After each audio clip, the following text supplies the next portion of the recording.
teve mais posse de bola, 61%. Que não é o normal. Finalizou mais do que o dobro, 15 vezes contra 7. Das finalizações certas, o aproveitamento do Flamengo foi melhor. Né? 5 finalizações certas do Galo e 4 do Flamengo. 93% de passes certos do Galo contra 89% do Flamengo, 17 lançamentos contra 9, teve 14 escanteios do Galo contra 1 do Flamengo, sinal de que o Galo esteve lá perto da área mais vezes, 22 desarmes empataram, 15 faltas cometidas o Atlético e 13 o Flamengo, cartões amarelos, 1 para o Atlético, 4 para o Flamengo. Se aproveitou de 10 cruzamentos o Atlético e 1 cruzamento o time do Flamengo. Os números, então, desse jogo da 7ª rodada. É que apesar do Atlético ter jogado melhor, isso é unânime, dessa vez a gente tem que lembrar que o Flamengo conseguiu uma vitória contra um time que era líder do campeonato.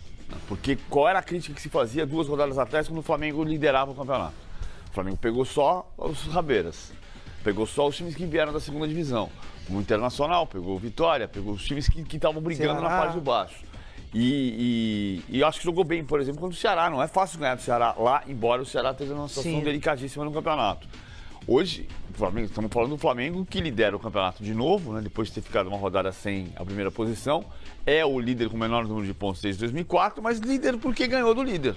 Porque desbancou o líder fora de casa. Tem um ataque mais positivo. E o outro ponto que é importante, eu acho, entender de um time que, se é o 12º jogo, o 13º jogo do Maurício Barbieri, é claro que o time do Flamengo podia estar mais pronto, mas não está.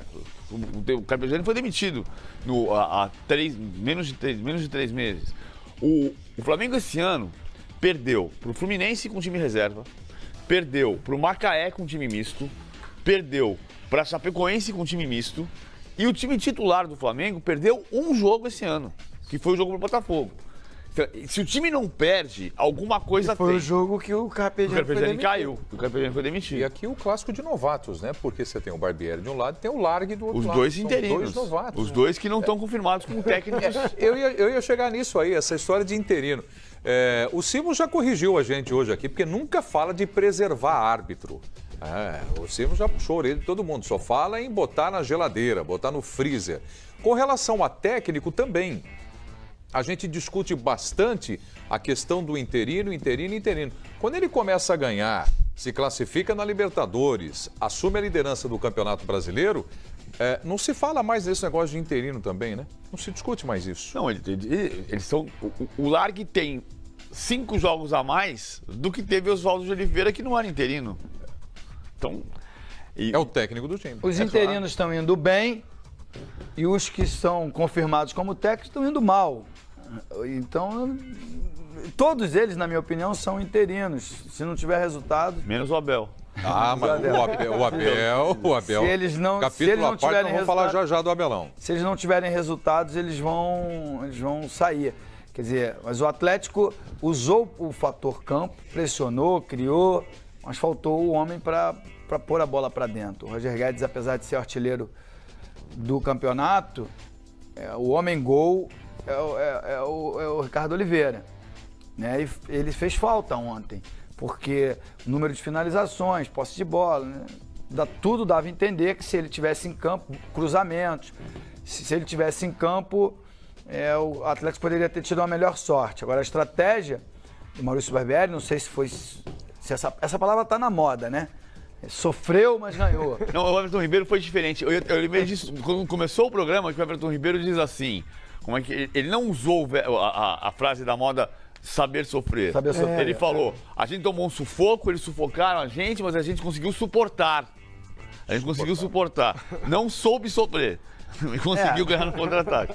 Então, essa palavra está na moda, esse verbo aí, mas tinha uma estratégia de explorar a velocidade e a habilidade, né? Não só a velocidade do Vinícius Júnior. E aí, para isso, você tem que criar esse espaço para explorar a velocidade dele. Correndo risco, mas você joga contra o líder e um time muito capacitado. Que aí, no Independência, sempre consegue ótimos resultados. E aí, funcionou bem o sistema defensivo, o goleiro pegou bolas dificílimas, a sorte também ajudou, porque 2 bolas na trave, ou 3, A bola... E o Emerson também ajudou. O Emerson é bom lateral, mas foi ele que errou na bola do gol. Exatamente, ele errou, porque ali o último homem tem que zerar, tem que fazer a falta, enfim. Não pode deixar o atacante conduzir a bola em velocidade e servir o companheiro. Agora, eu estou gostando do campeonato porque há um equilíbrio. Hoje não dá para apontar, o Flamengo é líder, com mérito, tem 2 jogos em casa agora, a tendência no Maracanã, diante do seu torcedor, ampliar até essa vantagem.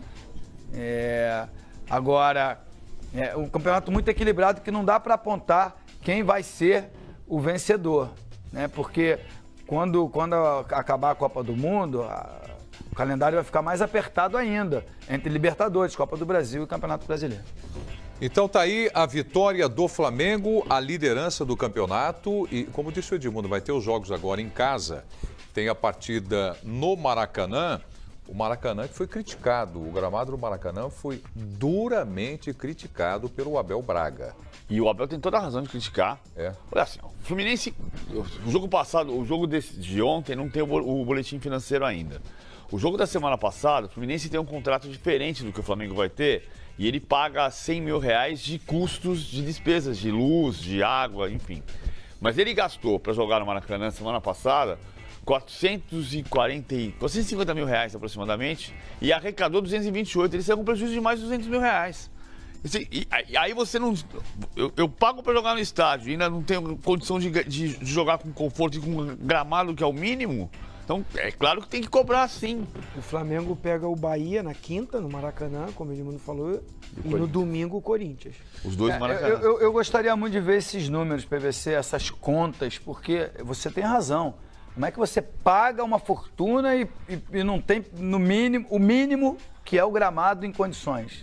O Abel tem razão. Vamos fazer o seguinte, a hora que o Abel falar então do gramado, a gente entra nesse assunto e aí todo mundo discute essa questão que o Abel só porque eu falei que o Flamengo joga 2 jogos no Maracanã, né? Contra o Bahia e contra o Corinthians. Então, assim, a possibilidade é enorme do Flamengo ampliar a vantagem, né?